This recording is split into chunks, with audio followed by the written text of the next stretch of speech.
Hey guys, welcome to the show. Today I'm talking with Dr. Joseph Nicolosi Jr., and we're going to give a response to the interview that Tucker did with Milo Yiannopoulos about homosexuality.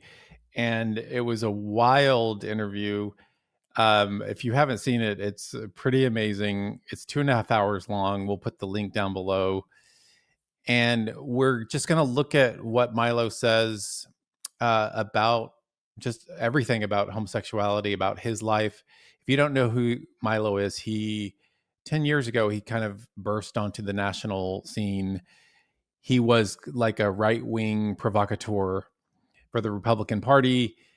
And then he had, I think 5 years ago, he had a conversion to Roman Catholicism, and he left the gay lifestyle, and he now has been single and celibate for 5 years, as he says. And so he says a lot of fascinating things in the interview, and Dr. Nicolosi and I are going to touch on those things, and we're also going to talk about what he does. And the reason I want him on the show is because during the interview, Milo mentions him several times. He mentions Dr. Nicolosi several times. So that's why I wanted to bring him on. And so, Dr. Nicolosi, near the end of this episode, we're going to talk about what his therapy does, what reintegrative therapy is, what he does in his sessions with his clients, and how it works. And so it's very fascinating. The whole process is fascinating. So please welcome Dr. Joseph Nicolosi Jr. Thank you for having me. It's an honor. I'm so excited to talk to you about this. I mean, you saw the Tucker and Milo interview. I saw it, and it was, as I said in the intro, it was just very wild.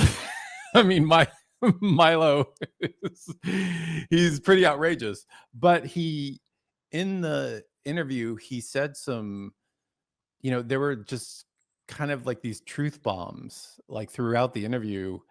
And there were some moments where I just kind of like almost fell off my bed. I was watching it in bed, and I was like, oh my gosh, I can't believe you said that out loud. So I just want to go through it with you as a clinical psychologist and kind of get your take on specific moments in the video, and and see what you think about that. So near the beginning, he says that the rates of gay men, kind of the percentage of gay men, those numbers go up and down. Is this correct? Is this accurate? That's accurate. We're seeing these numbers rising and rising for LGBT. And that is starting to tear apart the born that way hypothesis. That this is simply genetic. There's no environmental factors. There's no cultural factors. This is breaking that notion apart. And this is a little nerdy, but you brought me on your show, and I like this nerdy stuff. A small portion of people who are listening are going to be familiar with what's called the fraternal birth order effect. Have you heard of this? Yes. Okay. So the notion is that the more older brothers you have, the more likely the boy is to be gay identified. But what we're seeing now is in Western societies, people are having fewer and fewer children, but more and more people are identifying as gay. It's the exact opposite of what the fraternal birth order effect would predict. So that fraternal birth order thing is not, it's not valid anymore. Is that what you're saying? Well, the new data is making it's going the opposite direction that the fraternal birth order would predict, because as we have fewer and fewer children, we have more and more people who identify, more and more guys who identify as gay. So what's that about? So it's throwing that theory and the born that way theory up in the air, because now as we see the rates go up and down over time, it separates this from the notion that homosexuality is simply an issue of genetics. That's so interesting, because the birth order theory was very appealing to me, and I guess I have to throw that out now. So that's good to know. That's very good to know, because I'm the youngest of 8, and I have 5 older brothers, so it kind of made sense to me. But what you're saying now just proves all that. So And then later in the interview, he talks about promiscuity, especially among gay men, and he talks about being on a a plane, like he would be in first class on a plane, and there would be a football player next to him, and he would just feel this kind of like lust take over him. What is that about? Okay, so I can tell you what my clients describe to me. I've treated 600 men. This is overwhelming majority will say this is their pattern. That they when they get attracted to another guy, if they slow down and just pay attention, don't be reactive, but like think about what is it about the other guy that they're attracted to? And it's typically elements of the other guy that the client feels like he doesn't have in himself. He has that persona or the height or the look or the beard or whatever that I feel like I don't have. And so when my clients find a guy attractive and they go into that reaction, what my clients think is I have one of two options. I can look at the guy and lust after him and go into fantasy, which means I have to reinforce the notion that I really am gay, or I have to put the thought out of my mind and distract myself and think of something else and suppress the attraction altogether. People are told these are their two choices. And I like to tell people there's a sensible middle ground called mindfulness. Very, very simple things. In fact, I want to get up, I want to show you something. Give me a second, I want to show you this. Okay.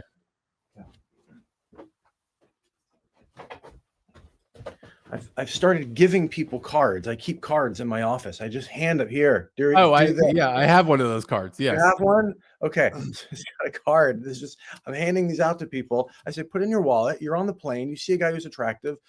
You don't need to go to either extreme. Get the card out, flip it over. I even wrote it in such a way where if it falls out of your wallet, no one will know that it has to do with homosexuality. I kind of obscured the words here. But there are three things that you do. Very simple. Very simple. Okay. Look at the guy and drop into your body. What sensations are you aware of? And typically my clients will say, I'll feel a genital response and I'll say, okay, fine.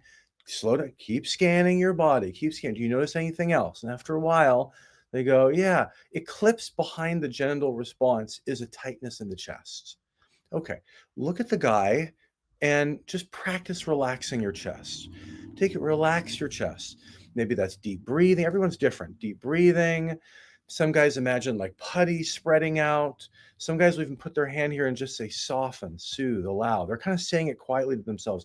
As the chest relaxes, they notice the genital response decrease.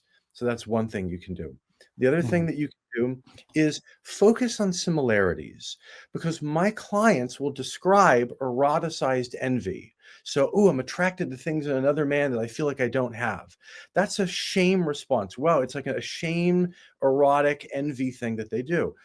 Take a breath.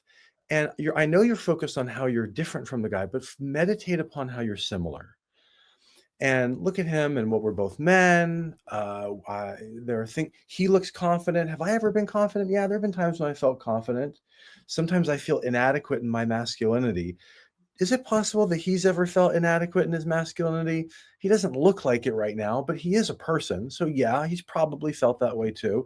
And the more they meditate upon similarities, the more they see that shock reaction toward the guy begins to decrease and the arousal changes as a byproduct. By the way, in none of the methods, these three methods, do you try to change your sexual attractions. The sexual attraction shift as a byproduct. So relax the chest is one thing. Meditate upon similarities. And for guys who are in a lot of shame, that's going to take a lot of work and it's going to take some time before they, get good at this. Mm-hmm. The third thing that you can do is ask yourself a question. You just hang out with a question. The question is, how do I feel about myself right now in comparison with the man I'm attracted to? Let me say it again. It's a complex sentence. How do I feel about myself, about me right now in comparison with this guy? And a lot of my clients, when they sit with that question, they realize they'll say something like, I feel weaker. I feel less than. I feel okay. And then you ask yourself a question. This is called metacognition. It's a cognition about your cognition. So whatever they say, so I feel inadequate or I feel weaker, whatever they say, okay, how do you feel about the fact that you feel that way? So how do you feel about the fact that you feel weaker? How do you feel about the fact that you feel inferior to him? And they go, I don't like that I do that. I feel disappointed or I feel frustrated or I just othered myself. I'm the source of my own shame. That guy's not even shaming me. He's just sitting there minding his own business, and I'm shaming myself. The moment they go into the metacognition of a reaction to their reaction, then the arousal, when they look at the guy, it really dissipates. So that's kind of a head trip there. But how do I feel about myself in comparison with the guy I'm attracted to? And whatever your answer is, how do you feel about that answer? Do you like that you did that to yourself? And when they shift into that, the arousal drops. So those are 3 things that we do, and it's in a video on the Reintegrative Therapy website where I go through that, model that.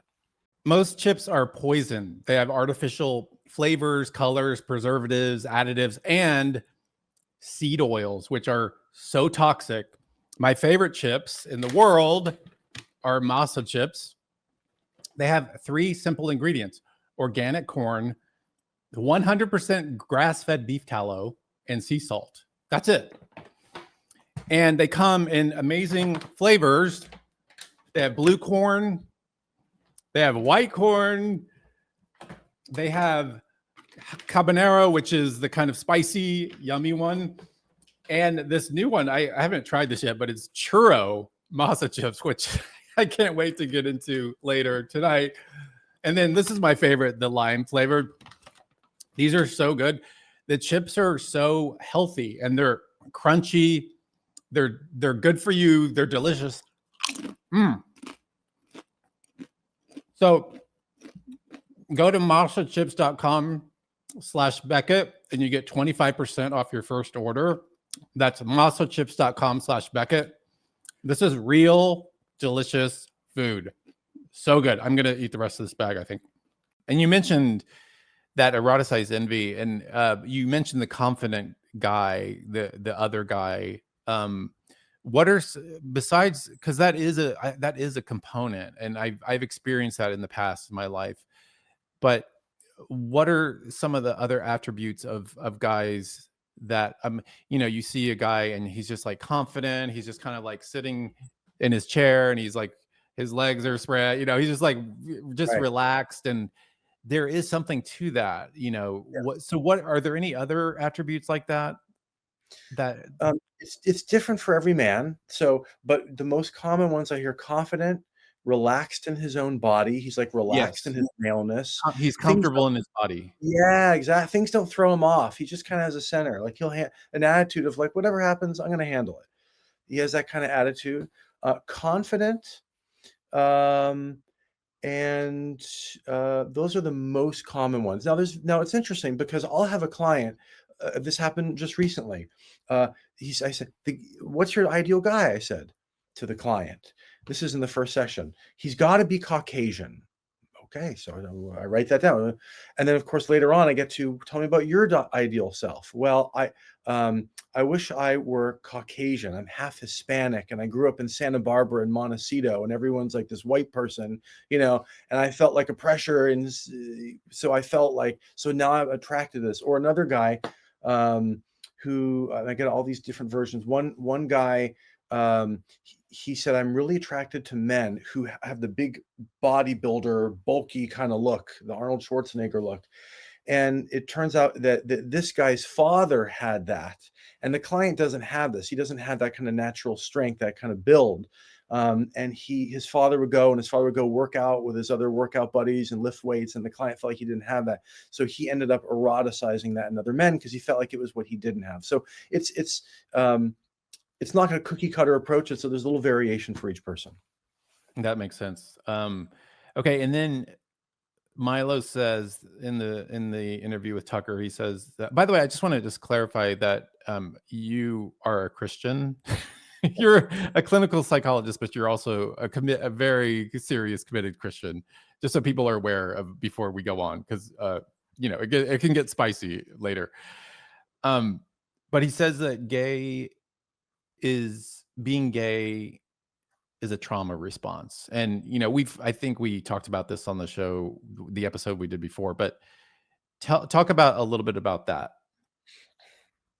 Well, this goes back, by the way, over a century ago. Freud noticed this, and it was in a book that he wrote on Leonardo da Vinci. It was the psychosexual analysis of Leonardo da Vinci, and he talks about this. So everything I'm saying, it's not like I came up with this stuff, but many of my clients are drawn toward men who they feel possess the very features they do not. Many of my clients are drawn toward guys who resemble the bullies and the other men in their lives who they wanted to connect with, but they felt like they couldn't make that connection with. So it's kind of recreating that. I have some clients, a fair number of clients, who their peak sexual fantasy is to be submissive to a dominant guy. I would say 80% of my clients, it's to be submissive to a dominant guy, a guy who scares them. And this is like totally not PC, but my clients, the vast majority of my clients would say, I am attracted to men I'm afraid of. And there's like an intimidation factor there. And the sexuality comes in as a way of bridging that gap. I feel like there's an unbridgeable gap between me and the scary guy. And so in that sense, it's considered a trauma response. So my father wrote a book. The book is called Shame and Attachment Loss. Which I have right here. This is the book. There we go. Product placement. I wasn't planning that. Is it? It's not available online, is it? It's been banned from everywhere. Yeah, it's been banned as severe hate speech by Amazon. Speaker of the House Mike Johnson actually led a petition to get Amazon to put those specific books, my father's books, back on Amazon. And Amazon has some books, but not the other ones. So that one, people have to go to josephnicolosi.com to get that particular book. And that is the same book that Milo was talking about in the interview. But yeah, connecting trauma response to sexuality. And then talk about effeminacy, because I mean, Milo, in the interview with Tucker, Milo, he's been since he's been on the national stage, like he's been very flamboyant, very kind of effeminate, sort of like where does effeminacy come from? And with this kind of psychotherapy, would that diminish, or how does that work? First, let's define effeminacy. There's a difference between feminine and effeminate. You can look this up. Yeah. Feminine is just female. It's just, womanly. It's okay. But effeminate is unbecomingly feminine, unbecomingly or unnaturally becomingly feminine. It's a caricature of feminine. That's it. That's the concept of effeminate. Effeminacy, I'm going to go back. I'm just going to go focus on what psychoanalysts have said. I think they had some good observations. Most of them were not Christians. Some of them, quite a few of them, were atheists, but they made some very interesting observations. One of them was they called it imitative attachment. Imitative attachment. It's a substitute for a secure attachment style, where the child will want to attach to a parental figure, in this case, the mother. But if the mother is intermittently attached to the child will sometimes engage in imitative attachment. So I will become like mommy. And the psychoanalysts thought that this is where the beginnings of transvestite behavior, or even transgender, where the infant has to deal with a chaotic environment and a mother who's intermittently available, and the child buffers the chaos of his in his infantile world by, in fantasy, becoming mommy. I'm going to put on mommy's scarf. I'm going to put on mommy's pearls and her necklace. I'll become mommy. Okay, and so it's a way of imitating. So these boys will try to be like mommy by mimicking mommy and being like her, as a way of what they call introjecting mommy. I'll keep a part of her in me and I will unconsciously be like her. Some others have called this intergenerational joining. It's an unconscious way of dealing with attachment difficulties by unconsciously identifying with the other person. But why, you mentioned a caricature, why does it become so extreme? Because you see, I mean, gay men, some gay men, the effeminacy or the feminine aspect of it, or whatever you call it, is way beyond what a woman would act like. Right. So that's right. Why does it become exponential like that? For two possible reasons. Number one is it's effeminate and not feminine. It's just unbecomingly feminine, and it's a pseudo attachment. So it's a caricature. It's a caricature of actual femininity. And for some guys, and this was alluded to in the interview, for some guys, there's a built-in hostility toward the feminine. So for many clients who had mothers that were overbearing, controlling, and anxious, many of these sons, this is the psychoanalytic theory I'm giving you, many of these sons developed a hostile dependency toward their mothers. I need my mother's my best friend, my mother bothers the heck out of me, and there's an unconscious hostility, and we see that in the trans movement. The trans movement is, I'm going to mimic mommy, but I'm going to go over the top, and I'm going to actually, like, it's like degrading women. And we see this in trans all the time. I mean, I'll let you talk about it if you want, but we see this all the time. There's an undercurrent of hostility toward women, and there's an aggressive nature, and even Mm. sometimes mockery of other women. I mean, I try not to weigh in on cultural issues, but I can't resist this. This happened yesterday. I was seeing there was a 17-year-old girl who was hit in the head by a volleyball, by a man identifying as a woman who who's in the volleyball game, this high school volleyball game. He hit the ball so hard, this woman has permanent brain damage. And there's a trans comedian just yesterday who did a whole bit on mocking the woman who now has permanent brain damage. That would be what the psychoanalysts would call an example of that hostility toward women. That there's and this is the comedian is dressed like a woman while he's doing this. I'm identifying with the woman, and I'm also being hostile toward her at the same time. Wow. That's very enlightening. I didn't even put that together. Okay, so we talked about this, I think, in our earlier episode, but what's the data on sexual abuse and men becoming homosexual? Because you, in our last episode, we talked about how the pre-homosexual boy, that happens kind of at a very early age, that 2.5 years old, when he doesn't attach to his father properly or whatever, those various factors. But what if when he's 9 or 10 years old, he's molested, like I was, he's molested by a man? How does that impact the pre-homosexual boy? Hmm. 1/3 of my clients were sexually abused by a guy. When The American Psychological Association has a handbook of sexuality and psychology. It's called the Handbook of Sexuality and Psychology. It's like 500 pages. Buried deep inside of there, they admit, they say childhood sexual abuse has associative and potentially causal links to same-sex partnering later in life. So childhood sexual abuse is not just associated with, but it is likely causing same-sex coupling later in life, at least for some individuals. That claim with the American Psychological Association made was based on data that included a 30-year longitudinal study of documented sex abuse victims. This is a lot of clinical data on this, but it is constantly dismissed. I was giving expert testimony in a legislative hearing, and I said there are links between childhood sexual abuse and same-sex coupling. That's not me saying it. That's the American Psychological Association saying that. And by the way, I was in this hearing, this legislative hearing, because they wanted to do a conversion therapy ban in this particular state. And the American Psychological Association was a sponsor of this legislation. They were one of the sponsors. So I said, the American Psychological Association, in their own writings, say that there is a link in many cases, a statistical link. And like, what is this legislation going to do to people who were sexually abused? After I left and walked out, I had to catch a plane. There were one of the sponsors of the bill came forward, gave testimony, and said there's no link whatsoever between childhood sexual abuse and same-sex coupling. There is none. There's no evidence. There's nothing. A total lie. So how do you explain, because I know several guys from my childhood who were sexually abused by men who are heterosexual now. So how do you explain that?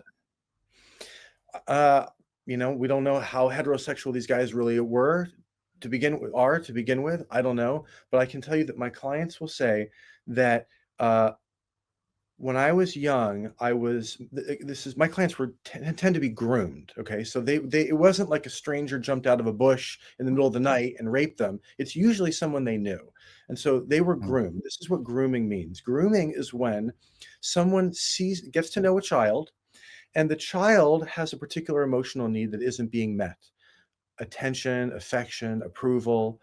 And this other person, this older person, starts to give that child that emotional, the thing the kid's needing, whatever This is that what is. happened to Milo. He said that priest who molested him was giving him that kindness that he wasn't getting from his mean stepfather and his, That's it. dangerous dad. The dangerous thing. So these guys find they have like a radar or something on little kids, and they find the emotional needs that they, and then they give them that, and then eventually these predators start pairing the thing that the kid needs with sex. So let's say it's physical touch. The kid's starved of physical touch. This person will give the kid physical touch, not sexual at first, but eventually begin to integrate it. And so what happens for the child is the unmet emotional need and sex have become linked. That's grooming. Okay. That makes sense. Now, uh, Milo says and you can comment on this or not, but he says, w that one of the ways his homosexual desire was decreased was to see it as ridiculous, and he said that he used that quote, that I don't know who coined this phrase, but "Laughter is the death of arousal." What do you make of that? Mhm. Yeah. There are certain emotions that people can't seem to feel at the same time. When you turn up the volume on one emotion, you will turn down the volume on another. For example, as people feel grateful, their anxiety tends to go down without even trying to get it to go down. So, yes, I hadn't thought about it very much, but I can see that how when something is funny, it's also not arousing. There have been clients of mine. We do these techniques, which we can talk about later, and then the client, I say, "What's the most arousing thing you could possibly think of?" He gets a fantasy in mind, and after we do one of these techniques, and it starts to decrease, the arousal starts to decrease. The client will often say, "The image looks funny, or it looks ridiculous, or why would he do that?" Or it just, it's just they take it less seriously. Yes, and then Tucker, he said to Tucker asked about gay marriages being monogamous, and Milo's response, he's again, he's wild. He said maybe an elderly man who's an antique dealer in Kentucky is monogamous, but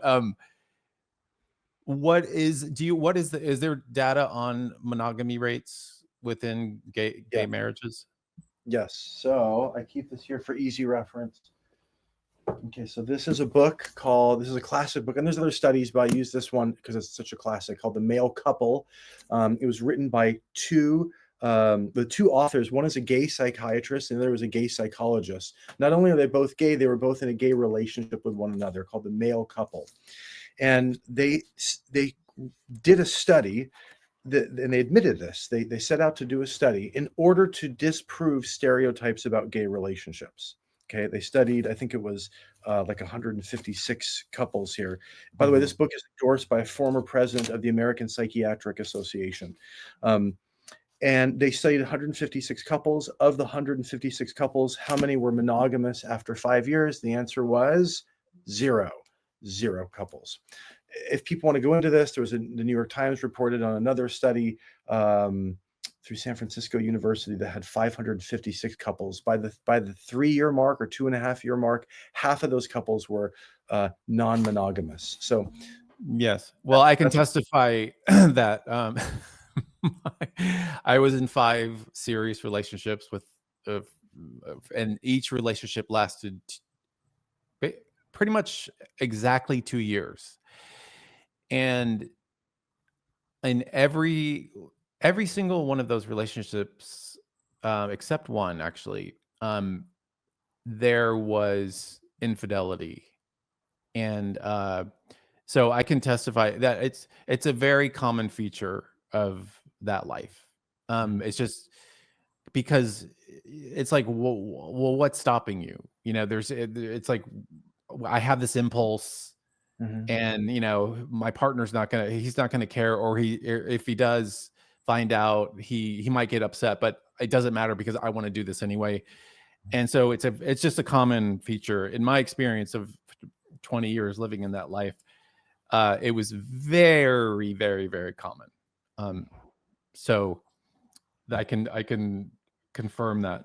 Finally, somebody created a healthy version of Gatorade. And it happens to be Josh, who works on this show. And it's called Sport Drink. Comes in 2 flavors, no yellow 5, lemon lime, and orange you glad it's not chemicals. And this is the cleanest electrolyte drink available on the market. I promise you. There's no chemicals, no fake ingredients. It's everything you need, nothing you don't. And it comes in these cans, these steel cans, and you just take a scoop of the powder, put it in your water at home, mix it up, and you have your sport drink for the day. And the steel can is more recyclable than plastic, and there's no microplastic exposure. Gatorade uses high fructose corn syrup, which is terrible for you. Terrible. I can't express how terrible it is. And neurotoxic dyes. They use these artificial dyes in their drinks, which why would you want that in your body? It's terrible for you. So go to sport-drink.com. That's sport-drink.com. And when you go to the checkout, put in the code Becket and you'll get 10% off. That's sport-drink.com. You're going to love it and your body's going to love it too. We're going to get into what's called reintegrative. How do you describe it? Reintegrative therapy? What's the term? Yeah, reintegrative therapy. Yeah. And Milo talks about, he says, I like how he described it because he said it's like reintegrating shards of broken bits of glass. Mm-hmm. But Milo was he was kind of doing it on himself, and he was using, I don't really quite understand this. I guess it was just sort of like a pain response, like a Pavlovian thing, but he was using hot oil on his thighs as kind of a homemade reparative therapy tool. Like, what do you make of that? Mm-hmm. Okay, so that's definitely not a technique that we endorse or have anything to do with, or have ever had anything to do with, or will have anything to do with. But yeah, there are people who will say, look, homosexuality is a response, right? So we have a stimulus and a response. There's a homoerotic stimulus and I get an arousal response. So that must have been conditioned into me. So then let me try to have another response. In this case, pain. Let me try to do that. And the idea is that if I use pain, then I will replace one form of conditioned response with another conditioned response, which is to go into a pain response. So what we are doing is categorically and totally different from that. What we are doing is we are having people focus on a stimulus. It could be a fantasy, it could be a memory, something that activates an unwanted response in the person. The person thinks of it and remembers or recalls what is it? What am I seeing? What am I hearing or feeling? And you reactivate that. And then what we're doing is we're introducing something that is unrelated, not a negative stimulus. It could be a neutral stimulus or a positive stimulus. And what's happening is this is where it gets nerdy. Just stick with me for a moment on this. When the brain experiences a contradiction between something the brain expects and something the brain experiences, when there's a contradiction, it causes the brain to go back to the memory network and reappraise the memory network. So it's basically like pressing Control-Alt-Delete. It's basically like doing a factory reset and having the system reboot the memory network. And I'm not the one, I didn't come up with this. This goes back to neuroscience research and memory reconsolidation research. But what it does is the brain issues an automatic update. And so the client goes from seeing the memory network from an immature perspective to a more mature perspective. So let me bring that down to normal language. I worked with a man yesterday. And he had a sexual fantasy. We're going to be a little graphic here, but this is just what men tell me. The sexual fantasy is that a dominant man overpowers him and anally penetrates my client. That's the fantasy. And in the fantasy, that was associated with a feeling of, what did he say? Feeling cared for. it got connected with, so there's a behavior and there's a feeling, and it got connected. I feel cared for. Now, the client, by the way, acted this out with a couple men, and he never got the feeling of being cared for. But in his brain, it gave him a feeling of being cared for. So what we did is we and this is all on the website on reintegrativetherapy.com. I make all of the instructions free for the public. It's in peer-reviewed papers. Everything's free. Everything's open source. So you know exactly what the steps are ahead of time. But the client was able to, we had the brain issue an automatic update. And when he went back to the fantasy, he saw it as an adult. His brain created the fantasy when he was an 8th grader. And now he sees it as an adult. And it's like, that doesn't make me feel cared for. Like, it doesn't, it's just a guy doing this, but that it was a fantasy that my mind created when I was young. And with no negative stimulus, the arousal just decreases and the results seem to be safe, effective, and durable. And what we're trying to do in the Reintegrative Therapy Association is train therapists so that they can learn to do this, so that eventually anybody anywhere in the world could have access to this kind of therapy and the scientific data that backs it. That's the whole goal of the whole nonprofit. Good. So there's no hot oil and no electroshock therapy. That's very good news. Right.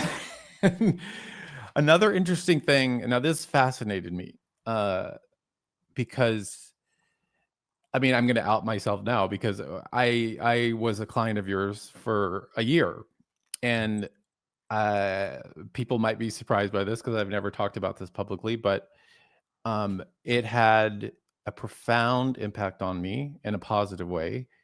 And one of the things that Milo says is that he says, because Tucker asked him, "What's the biggest change in your life?" And one of the things he says is one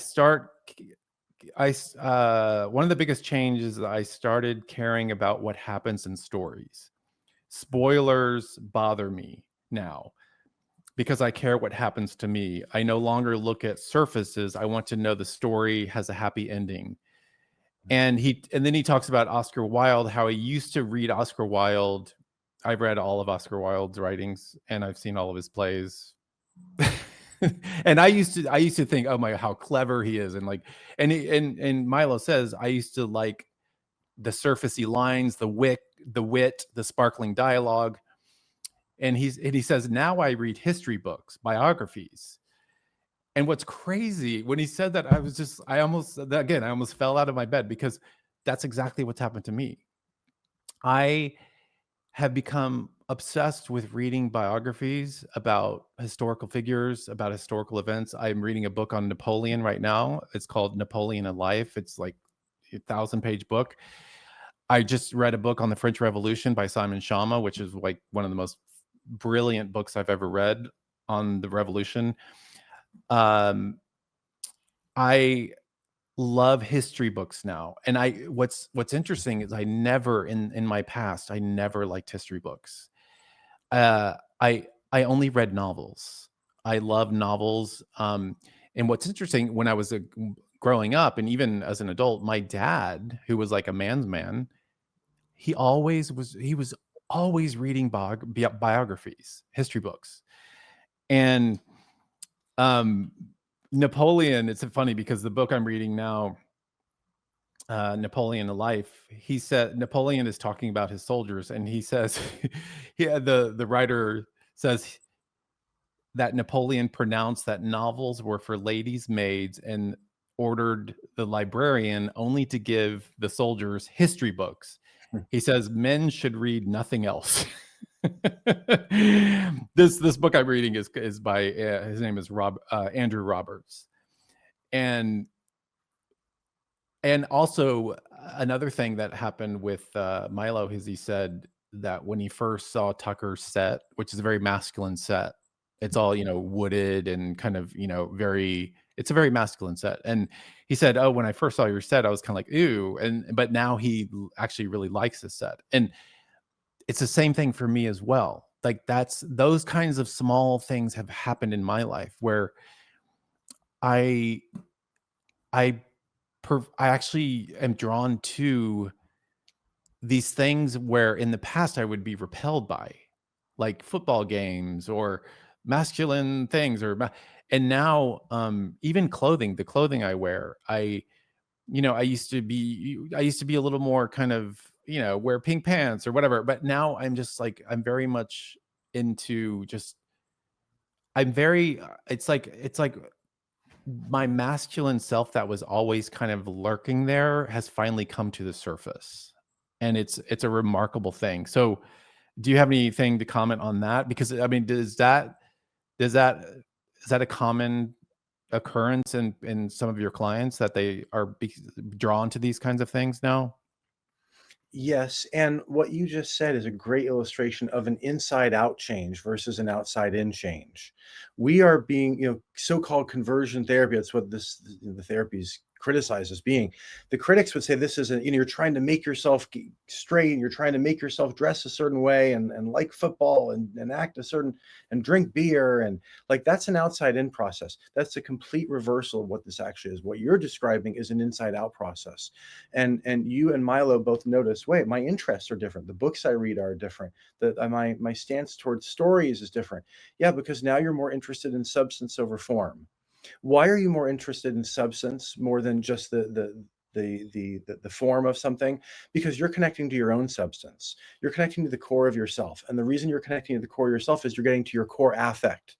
My core affect, my sadness, my anger, my fear. When we connect to the core of ourselves and we really spend time in there, we can spot it more easily and value it more easily in others.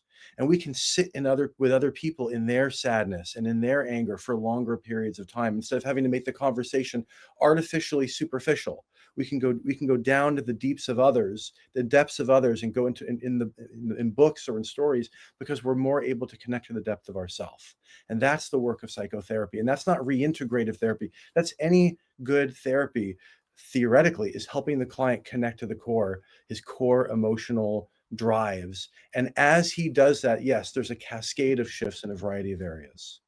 Yeah, I just thought of something else. I mean, it's funny because I used to never like watching kind of old movies like with, Humphrey Bogart, like Casablanca, for example. I never was interested in those kind of movies. I was always interested in art films, and especially films with the protagonist or the heroine as a woman being the heroine or the protagonist of the film.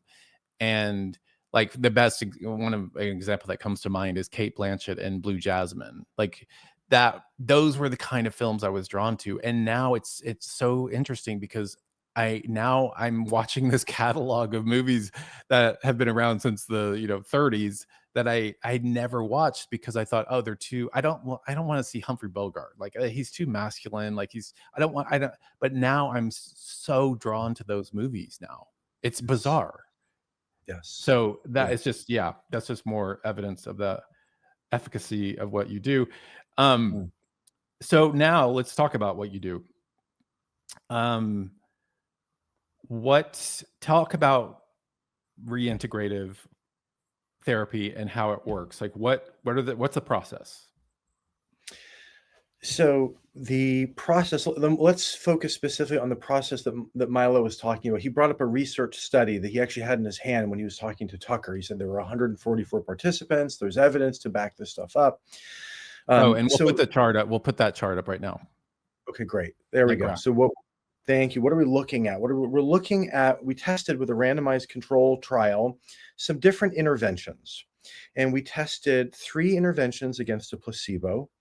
And what we're looking at is these results over time. So we tested people. I said, think of a couple memory. We actually did 2 memories at a time. And we averaged the number. We said, think of 2 memories that are arousing that you don't want to be arousing. So 2 things that are arousing that you want to no longer be arousing, and rate it on a 0 to 10 scale. How arousing is it to you now? We did an 8-minute intervention, just an 8-minute intervention. People were randomly assigned to one of the 3 8-minute interventions. And then people were tested at just before the intervention, just after, which is 8 minutes later, 1 week follow-up, and at 1 month follow-up. We wanted to test that these effects were safe, effective, and durable, in other words, that they would last over time. And we wanted to compare them to a placebo group, because someone could always say, well, maybe the arousal would have gone away naturally. So We compared them to the placebo group, and we could see the differences. Now, I want to be clear. When we talk about the 8-minute intervention, every participant only received one single 8-minute intervention. Just that one 8-minute intervention was causing these shifts. And the interventions, all of the 3 of the interventions, were just different variations of this process called memory reconsolidation. And the brain is issuing automatic updates. It's issuing a factory reset on the memories, and the people are looking at those memories from a more adult perspective. And as a spontaneous byproduct, the arousal decreased, the emotionality decreased, and even the vividness, the visual elements started to decrease, all as a byproduct. At no point was anyone trying to change their sexual attractions. It happened on its own. Wow.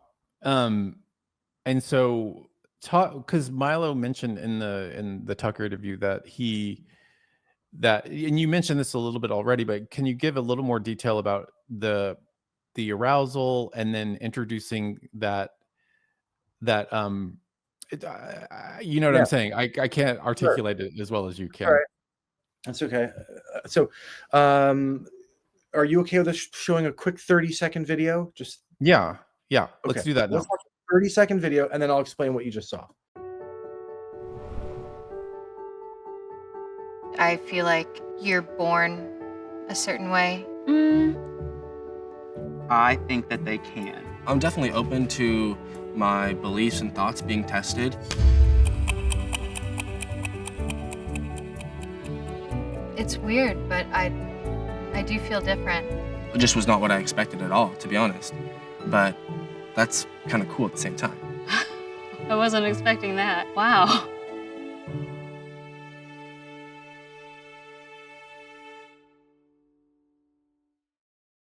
Okay. So what was that all about? Explain. What is that? What is that ridiculous looking thing? So that it's an illustration of one of the techniques that we use. It's just one of them, but we had participants hold. Someone was holding a pocket watch. I actually, in the study, I was the only one doing so. I was holding the pocket watch, and we have the client think it just sounds crazy. This whole thing sounds nuts. By the way, 100 years ago, people were using pocket watches this way. And now we have a therapy called EMDR with bilateral eye movements. It turns out those 100-year-old pocket watch things that the psychoanalysts were doing actually had some evidence to them, some efficacy. But what we had the clients do, the participants in the study do, is this: think of something that's arousing that you don't want to be arousing. And by the way, we use this for trauma memories as well. But for the sake of this conversation, we'll talk about unwanted sexually arousing memories. Think about it, go back to it, connect to it. What are you seeing? What's the other person's attitude toward you that you find arousing? Just recall all that data. So you're reactivating the target schema, the memory schema. Bring it online.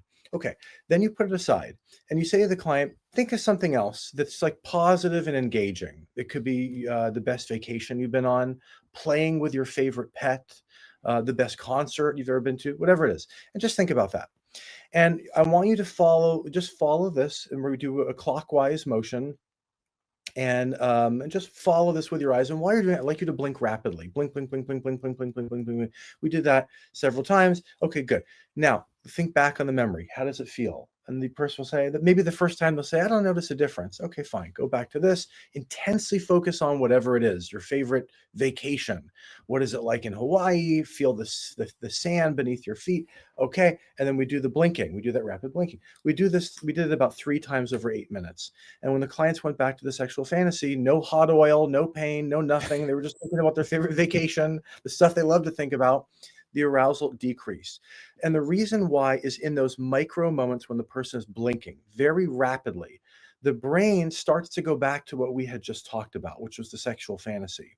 But it doesn't have enough time to go there to get aroused, and because it's going so rapidly. And so the brain gets the contradiction, because I thought I was going to go there and get aroused, but instead it's happening very quickly.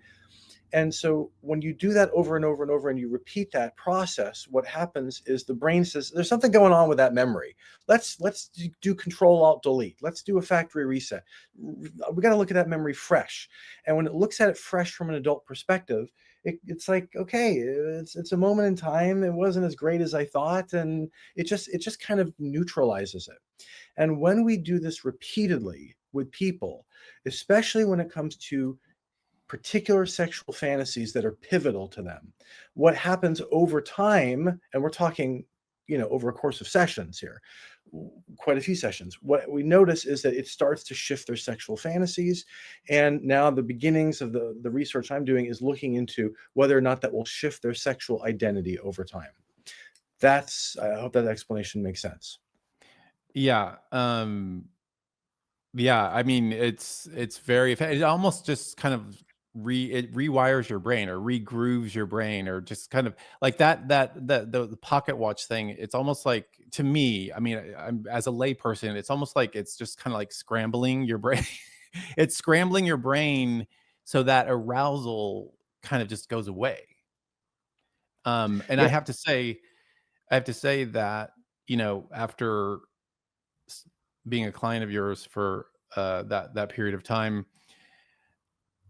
my same sex attraction, I hate using that word, but my same sex attraction, that term, uh has gone, it's negligible. I mean, it's basically gone to zero. And currently I'm not attracted to women. However, as you know, there were a couple sessions that we worked on Mhm. where I was attracted to women. There was, and then it lasted, it was fleeting. It lasted about 48 hours after each session, those 2 times. But, I have to say that, I mean, I, at this point in my life, I'm stunned to, and also during those sessions where I was attracted to women, um, it was the first time in my, I don't know, since I was a kid, I don't know when, maybe ever, that I actually felt 100% what it was like to be a heterosexual man. It was shocking to me. I mean, and again, it didn't kind of last. It wasn't like a permanent thing, but um I feel like I'm kind of on that trajectory now where that's sort of the next step. But um yeah, and you say that, that could be a byproduct of this kind of reintegrative therapy. But so I just, again, I'm just giving I'm giving testimony to the fact that this has helped me enormously. And I now, when I think about when I think about homosexuality or homosexual behavior, I I am completely just turned off. I'm just like, ooh, like I don't want any part of that. Like I have no, it's like, it's kind of, it's repellent to me. It's repulsive to me. Mm. Um, so that is a huge deal because that wasn't the case before. There are people right now who their minds are being blown by this. Some of them are like, "We don't believe you." Other people are like, "This is great." Other people are like, "I gotta think about this." I know it is. It's a hard pill to swallow, but I mean, it's, our minds are malleable, and we can change as human beings, and um, that's why it's important for us to even have access to this kind of therapy, which is being banned on all sorts of places. Yeah. Um, so anyway, I just wanted to get to make that clear. So let's end on this note. What you have a couple of recent research articles. Can you just briefly describe a couple of things that you've discovered? Yeah, so we're doing these different studies every few years. We try to put out a study of some kind, um, and um, we're studying how sexual attractions can change. And of course, I always want to give a caveat here when we talk about change, just so we're all clear. We're not talking about flipping a light switch. We're talking about rotating a light dimmer. We're talking about gradual shifts of varying degrees, and no two people respond identically, and no outcome can be guaranteed. And for some people, just a shift of a few degrees is what they need. It's just they're happy with it. For some people, for many people, the therapy is a part of their overall journey, their spiritual journey, their journey with a faith community, and maybe the therapy is just a little bit. But this is what we're interested in. We're interested in how do people shift, and how is it that it's a byproduct. So we all the techniques that we do are basically the same techniques we would use for trauma techniques. So that's what we're looking at. And people can go to reintegrativetherapy.com. We want to train therapists. That's the idea. I do the research, we do the trainings, we're giving the information away for free. All the steps of the protocols are free. We do videos and all that, and we want to get the conversation going. This conversation has been dominated by the media and special interest groups, acting as an intermediary between the therapists and the general population. And so we want to get rid of that and just let people see it for themselves and let them have access. We believe that everybody should be free to live the life that they want in accordance with their own values. And that's what we are wanting to do. So reintegrativetherapy.com. And what's the status of the Supreme Court case? So the Supreme Court case, they did, the case is called Childs versus Salazar, and it is being decided. I think it will be in June of next year when we expect a decision. They just started oral arguments about a month ago. Okay. And what was the complaint? What's the case about? I mean, can you describe it a little more? So there are different states that have been enacting legislation to ban so-called conversion therapy. And at first it sounds like this is actually good laws, because it sounds at first like, hey, we're going to ban stuff that would harm people and these influential, these easily influenced kids, and we want to make sure that no one's imposing things on kids. Like at first it sounds good, but like when you trans, go into it, like I know like making your kids trans. Yeah, we don't want to do that. Right. Okay. Yeah, right. They don't want any competition on those those vulnerable, confused kids. They can only go one way, not both. Right. So in the therapy, so they're banning this therapy, and what they're using. My biggest problem with the conversion therapy laws is that they're written in such a way it's vague, it's broad, it's, I think, designed to produce a chilling effect for therapists who want to help kids who are sexually confused to explore living in accordance with their traditional values. And this isn't just for Christians. There could be a Muslim family, there could be a religious Jewish family, but there are kids who are, maybe the kid was sexually abused, but these laws are making it so that if a kid is sexually confused, we can't help him to change whatever category the kid is in. So if the kid identifies as LGBT, but then later says, I want to explore heterosexuality. Oh, sorry, that's illegal. We can't do that. It's getting the government involved in the therapy. We want that out. So Childs versus Salazar is a case from Colorado where this is where a therapist is suing, a Christian therapist is suing and the person who's representing this person, the group that's representing this person, is Alliance Defending Freedom. And for those of you who don't know, Alliance Defending Freedom is a Christian nonprofit. They're basically the counterpoint to the ACLU. They have won more Supreme Court cases than any other legal group in the last maybe 10, 20 years.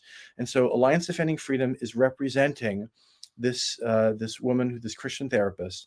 And so what is at issue right now in the Supreme Court is the First Amendment. Are these conversion therapy laws taking away the First Amendment rights of these therapists, and then by proxy, from the client, because the therapist basically has duct tape over his mouth. The therapist can't say certain points of view. So I am hoping that all these bans are overturned. Yeah, and I think there was a New York Times article several months ago, maybe a couple months ago, and it said, I think, correct me if I'm wrong, but it said concerning this case that it looked like the Supreme Court was going to rule in favor of the therapist being able to treat these kids. Correct? Is that right? Yeah, I'm hoping for. I listened to the oral arguments and they sounded very positive. I mean, the justices were saying, but how could this make sense? I mean, a 16-year-old says, I want to explore heterosexuality, and the government saying you can't even do that. The government, the Supreme Court justices were saying, but we're talking about voluntary talk therapy. Why would the government have an issue for voluntary talk therapy, and why is the state intervening in voluntary speech and voluntary conversations? So yeah, based on what we heard, the questions from during the oral arguments, the Supreme Court does appear to be, this is my personal judgment, that they appear to be very skeptical of these so-called conversion therapy laws. Well, we'll leave it there. Dr. Joseph Nicolosi Jr., thank you for coming on the show. Thank you, Becket. Always an honor. I really appreciate it, and I appreciate your courage to have these conversations.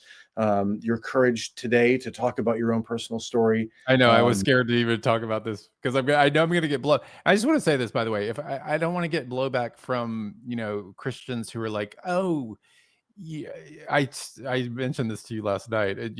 Like they're going to say, oh, you have to do this kind of thing where you're sort of thinking about this fantasy and like that's bad. And it's like, well, yeah, but would you just rather me struggle with same-sex attraction the rest of my life? Like, is that what you want? Like, I want to get rid of that. Like, I think that's a good thing. And Right. I think that God would be, I would approve of that. So anyway, I just wanted to throw that in. So I didn't want any Christian haters. The Christian haters can send me the emails. You can send me the hate. Leave Becket alone. Send it to Dr. Nicolosi. Don't send it to me. I don't want to hear it. I did. I told him to do it. I was just so you know, audience members, I was robbed of a wife and family because of this issue in my life, because of same-sex attraction, homosexuality. And this reintegrative therapy is flipping this for me. So I don't know what to tell you, but you need to just, I don't know. You need to just praise God for it. Good. Thank you. Thank you, Becket. Thank you so much.